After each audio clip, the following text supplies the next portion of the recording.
Hello students. आज class +1 unit number 1 physical world and measurements के lecture number 18 में हमारा टॉपिक है to derive the formula by dimensional analysis part 1। तो जैसा कि हमने प्रीवियस लेक्चर में सीखा था to check the correctness of given formula using dimensional analysis, तो आज हम बात करेंगे to derive the formula by dimensional analysis की। तो सबसे पहले हम यहाँ पे बात करेंगे principle of homogeneity. Principle of homogeneity की स्टेटमेंट क्या है कि अगर आपके सामने कोई फिजिकल रिलेशन डायमेंशनली करेक्ट है तो इट मीन्स उसकी फंडामेंटल क्वांटिटीज की जो डायमेंशंस की वैल्यू है ऑन ईच साइड वो सेम होगी। तो इसका मीनिंग क्या है? तो उसको आप ऐसे समझो जैसे आपके सामने ये इक्वेशन है, तो आप क्या देख रहे हो कि लेफ्ट हैंड साइड पे फंडामेंटल क्वांटिटी मास की पावर है A1, लेंथ की पावर है B1, सी टाइम की पावर है C1, और राइट हैंड साइड पे फंडामेंटल क्वांटिटी मास की पावर है A2, लेंथ की B2, टाइम की C2। तो according to principle of homogeneity, क्योंकि दोनों साइड्स इक्वल हैं, तो इट मीन्स जितनी पावर लेफ्ट हैंड साइड पे m की है उतनी राइट हैंड साइड पे है।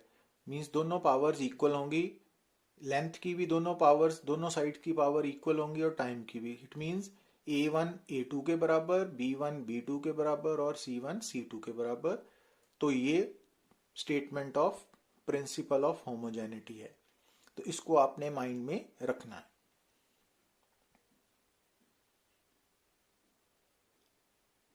तो अब हम न्यूमेरिकल्स ट्राई करते हैं। जैसा कि आप स्टेटमेंट में देख रहे हो कि जब आपको to derive the formula by using dimensional analysis topic आएगा ना, तो इसके बिहाफ पे न्यूमेरिकल्स आएंगे, तो उनमें आपको एक स्टेटमेंट गिवन होगी जैसे आप सामने देख रहे हो। Wavelength lambda of matter wave may depend upon Planck's constant h, mass m and velocity v of the particle. Use the method of dimensions to derive the formula. तो अब स्टेटमेंट को रीड करने के बाद आपको क्लियर होना पड़ेगा कि आपने, जैसा कि इस स्टेटमेंट में देख रहे हो, हमने वेवलेंथ लैम्डा का फार्मूला निकालना है और लैम्डा की value first quantity Planck's constant h, second quantity mass small m and velocity v पे डिपेंड करेगी। तो क्या करना है आपने कि जिस क्वांटिटी का फार्मूला निकालना है लैम्डा का, तो लेट लैम्डा वो h पे डिपेंड कर रहा है, तो उसकी पावर अननोन है, वो a लिख ली। प्रोपोर्शनल टू सेकंड क्वांटिटी मास है तो उसकी पावर भी अननोन है, b लिख ली। और थर्ड क्वांटिटी वेलोसिटी है, उसकी पावर c लिख ली, अननोन पावर। अब ये स्टेटमेंट में गिवन था। अब आपने क्या करना है, इन तीनों इक्वेशंस को कंबाइन करके लिखना है। जब तीनों को कंबाइन करेंगे तो लैम्डा क्या बनेगा, proportional to h raise to power a, m raise to power b, velocity raise to power c। और अब प्रोपोर्शनलिटी साइन को हटाने के बाद हमने क्या लिख दिया, स्मॉल के, और स्मॉल के को क्या बोला, डायमेंशनलेस कांस्टेंट। मींस स्मॉल के वो कांस्टेंट है जिसकी अपनी कोई डायमेंशंस नहीं है। तो इक्वेशन नंबर 4 बन गई। अब आपने नेक्स्ट स्टेप में क्या करना है कि जितनी भी फिजिकल क्वांटिटीज हैं, चाहे लैम्डा है वेवलेंथ, चाहे h है प्लैंक्स कांस्टेंट, अब आपने माइंड में क्या रखना है कि एक्चुअली फिजिक्स में नंबर ऑफ फिजिकल क्वांटिटीज बहुत ज़्यादा हैं जबकि उनको रिप्रेजेंट करने वाले सिंबल्स कम हैं। तो दैट्स वाई कि एक एक सिंबल से कई फिजिकल क्वांटिटीज को रिप्रेजेंट करते हैं। तो जैसा कि आपने देखा होगा कि जब हम करेक्टनेस वाला न्यूमेरिकल कर रहे थे तो वहाँ पे एक फार्मूला में h को हमने हाइट कंसिडर किया था। अब यहाँ पे h प्लैंक्स कांस्टेंट है, तो वो आपको थोड़ा अटेंटिव रह के डिस्टिंग्विश करना पड़ेगा। तो h प्लैंक्स कांस्टेंट है, हाइट नहीं है ना। तो अब आपने H Planck's constant, M mass, V velocity, ये सब की डायमेंशंस आपको याद होनी चाहिए। और आपने आप क्या करना है अब इस स्टेप के बाद, वहाँ पे डायमेंशनल फार्मूला सब्स्टिट्यूट करने हैं। जैसा कि लेमडा की वेवलेंथ है तो एल लिख दिया, के डायमेंशन लेस होने के कारण कुछ नहीं लिखना आपने। अब एच प्लैंक्स कांस्टेंट है, उसका डायमेंशनल फार्मूला होता है M L two T minus one. ये मुझे याद है तो मैंने लिख दिया, आपको याद होगा तो आप लिख दोगे। अब उसकी पावर एच की ए है तो वो ए लिख दी। अब नेक्स्ट है मास, तो उसका डायमेंशनल फार्मूला एम है, और पावर बी है तो बी लिख दी। Velocity L T minus one है, उसकी पावर सी है तो सी लिख दी। अब यहाँ पे हमने, जैसे आपको मालूम है बेस अगर सेम है तो उसकी पावर्स ऐड होंगी। यहाँ पे m की पावर a है, यहाँ पे b है, तो m की power a plus b, simple mathematics. तो यहाँ पे l की पावर 2a है, यहाँ पे l की पावर c है, यहाँ t की पावर माइनस a है, यहाँ t की पावर माइनस c है। अब क्योंकि लेफ्ट हैंड साइड पे मास एंड टाइम मिसिंग है, तो उनको हम mass raise to power zero, time raise to power zero लिख सकते हैं। अब जिस क्वांटिटी की पावर हम नहीं लिखते वो अंडरस्टूड है, वन होती है। अब दोनों साइड्स इक्वेशन सामने आ गई। अब प्रिंसिपल ऑफ होमोजेनिटी जब यूज किया तो राइट साइड पे m की पावर क्या है, a प्लस बी, और लेफ्ट में जीरो, तो a प्लस बी जीरो के बराबर, इक्वेशन नंबर 5। लेंथ की पावर 2a प्लस सी है, यहाँ 1 है। टाइम की पावर माइनस a माइनस सी है, यहाँ 0 है। तो ये तीन इक्वेशंस बन गई, तीन ही अननोन है। तो इन इक्वेशंस को सॉल्व करके हमने ए बी सी की वैल्यू निकालनी है। तो इक्वेशंस को कैसे सॉल्व करना है, साइमल्टेनियस इक्वेशंस को, वो आप 9th 10th में सीखते हो। तो वो कंसेप्ट अप्लाई किया, आपके सामने लिखा हुआ है हिंट। अब ए बी सी की वैल्यू आ गई। अब ये ए बी सी की वैल्यू आपने सब्स्टिट्यूट कर देनी है इक्वेशन नंबर 4 में यहाँ पे। तो लेमडा क्या बन गया, के एच की पावर ए कितनी है 1, तो 1। एम की पावर बी बी कितनी है -1। वेलोसिटी की पावर सी सी कितनी है -1। अब जो माइनस पावर्स है उनको नीचे ले आए, तो ये फार्मूला बन गया।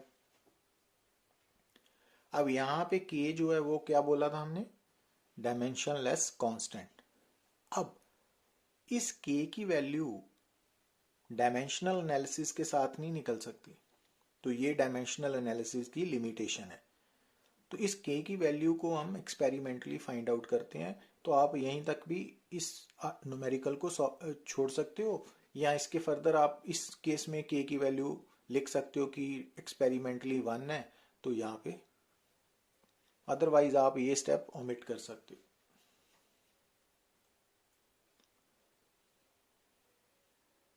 अब न्यूमेरिकल नंबर 2 में देखिए, the frequency nu of an oscillating drop may depend upon radius small r of the drop, density of the liquid and surface tension s of the liquid। अब यहाँ पे भी आपने क्या ख्याल रखना है कि कई फिजिक्स में ना, कई बार किसी गिवन फिजिकल क्वांटिटी का सिंबल अलग अलग बुक्स में अलग अलग गिवन है। जैसे सरफेस टेंशन ही है ना, तो इसका सिंबल सिग्मा भी यूज हो सकता है, एस भी, कैपिटल टी भी। तो वो थोड़ा सा आपको अटेंटिव रहना पड़ेगा। तो स्टार्टिंग में ये आप प्रॉब्लम फेस करोगे। Deduce the formula dimensionally. अब यहाँ पे स्टेटमेंट के अकॉर्डिंगली हमें फ्रीक्वेंसी का फार्मूला चाहिए in terms of radius small R, density rho and surface tension S.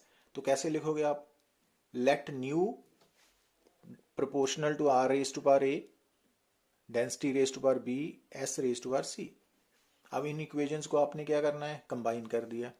अब कंबाइन करने के बाद आपने क्या करना है, प्रोपोर्शनैलिटी साइन को हटा के कांस्टेंट ऑफ प्रोपोर्शनैलिटी लिख दिया, और के क्या है, डायमेंशनलेस कांस्टेंट है। अब अगला स्टेप क्या होता है इक्वेशन नंबर 4 के बाद, कि आपने डिफरेंट फिजिकल क्वांटिटीज के फार्मूला सब्स्टिट्यूट करने हैं। जैसे फ्रीक्वेंसी का फार्मूला है t-1, रेडियस का के का तो डायमेंशनलेस है, आर का रेडियस का एल है बट पावर ए है, तो डेंसिटी ml-3 है, पावर बी है।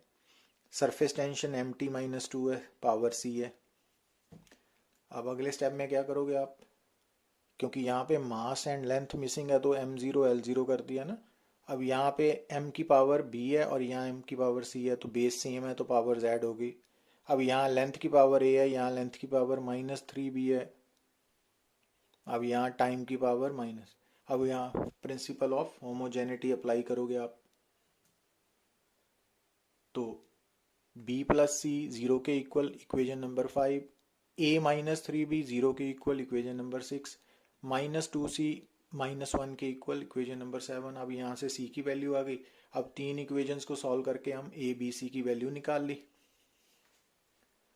अब इन वैल्यूज को आपने कहाँ सब्स्टिट्यूट करना है, इक्वेशन नंबर 4 में। तो इक्वेशन 4 के क्या बन गई, ये वाली। अब इनकी पावर माइनस है तो इनको नीचे लिख लिया, इसकी पावर, तो ये रिक्वायर्ड फार्मूला है।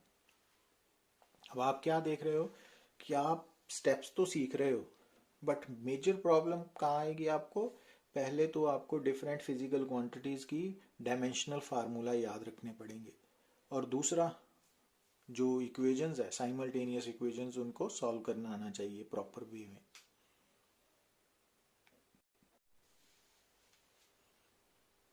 अब न्यूमेरिकल नंबर 3 में हमें गिवन है large fluid star oscillates in shape under the influence of its own gravitational field, using the dimensional analysis find the expression for period of oscillation in terms of radius of star R, mean density of fluid rho and gravitational constant capital G. तो अब हमने यहाँ पे time period का formula निकालना है, तो capital T late किस पे डिपेंड कर दी, एक तो रेडियस पे power A, density power B and gravitational constant power C. अब इनको कंबाइन किया और कांस्टेंट ऑफ प्रोपोर्शनलिटी हटाने के बाद क्या लिखा, डायमेंशनलेस कांस्टेंट लिख दिया। तो इक्वेशन नंबर 4 तक वही सेम स्टेप्स है ना। अब यहां पे देखिए आप, अब हमने क्या करना है, टाइम पीरियड का डायमेंशनल फार्मूला सब्स्टिट्यूट किया, m0 l0 t1। अब k तो डायमेंशनलेस कांस्टेंट है, तो रेडियस का l है, पावर है a, डेंसिटी ml-3 पावर है b। अब ग्रेविटेशनल कांस्टेंट का फार्मूला याद है, रखना पड़ेगा आपको भी, m-1 l3 t-2 raise to power c। अब फिर वही स्टेप्स, यहाँ पे m की पावर b है, यहाँ पे -c है। अब l की पावर a है, यहाँ -3b है और यहाँ पे 3c है। अब t की पावर यहाँ पे -2c है। अब प्रिंसिपल ऑफ होमोजेनिटी अप्लाई किया, तो यहाँ m की पावर m के साथ है ना, तो ये इक्वेशन बन गई नंबर 5।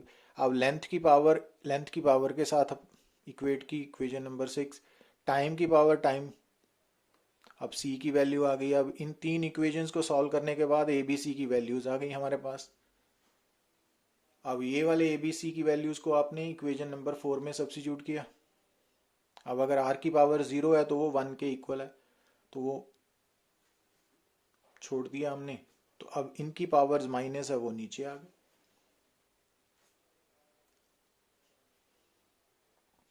तो आपने अब तक न्यूमेरिकल्स में क्या देखा कि हमें जो फार्मूला डिराइव करना है जिस क्वांटिटी का, वो क्वांटिटी मैक्सिमम 3 क्वांटिटीज पे डिपेंड कर सकती है ना। बट इस केस में देखिए आप कि हमने रेनॉल्ड नंबर का फार्मूला डिराइव करना है। अब रेनॉल्ड नंबर एक डायमेंशन लेस वेरिएबल है, और ये डिपेंड कर सकता है वेलोसिटी पे, डेंसिटी पे एंड कोफिशिएंट ऑफ विस्कोसिटी पे, तीन है ना।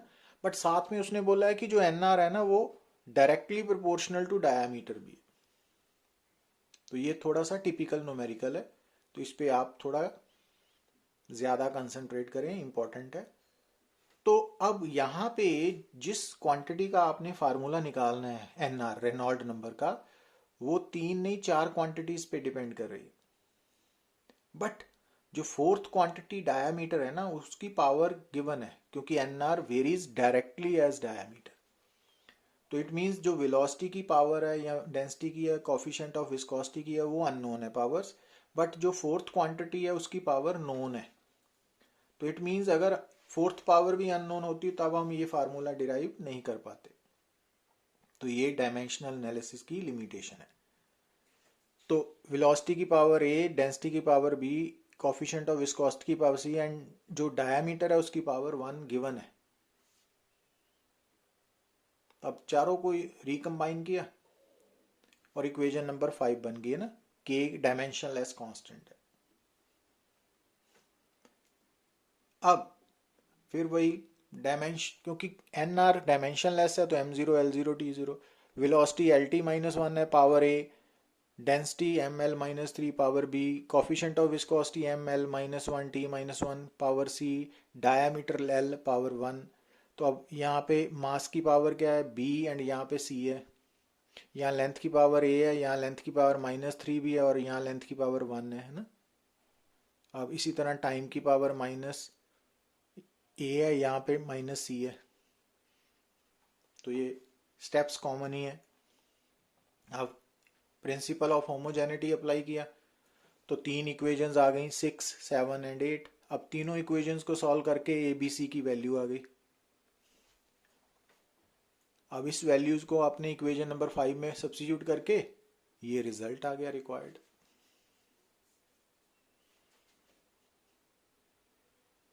तो टू डिराइव द फार्मूला में आपको स्टेप्स तो समझ लग जाएंगे कैसे करना है, बट उनमें जो प्रॉब्लम आएगी वो क्या आएगी, एक तो dimensional formula of different quantities याद रखने पड़ेंगे, और दूसरा जो इक्वेशंस बनेंगी ना after using principal of homogeneity, उनको सॉल्व करने में आपको थोड़ा सा ध्यान रखना पड़ेगा। Thank you.